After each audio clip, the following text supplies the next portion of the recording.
Hello. Samani mama. Poa vipi? Uko poa? Niko poa. Sorry kidogo. Naweza kuongea kama dakika mbili kama utojali. Hamna shida. Sawa, mimi naitwa Jekani. Simu zangu naitwa nani? Naitwa Mwana. Naitwa Mwana. Okay, una jina zuri Mwana ise. Sasa Mwana. Mimi nimetokea kukupenda ise. Asante. Asante kivipi sasa kani haelewi. Nimetokea kukupenda nataka mimi ndio mahusiano. Wewe una mpenzi? Of course mimi sina mpenzi. Wengi wana mpenzi kwenye yake. Serious.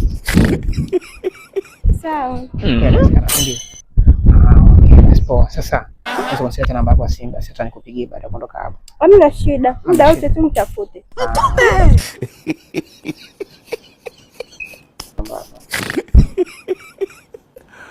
Aduh bobo. Okay. Sasa okay poa, basi nitakucheki hapo. Samahani. Utakuwa na iftar hapo unisaidie. Leo kazi ipo. Sasa mimi hapa kidogo hapa. Mazingira yangu mabovu, unajua. Wewe shetani kweli.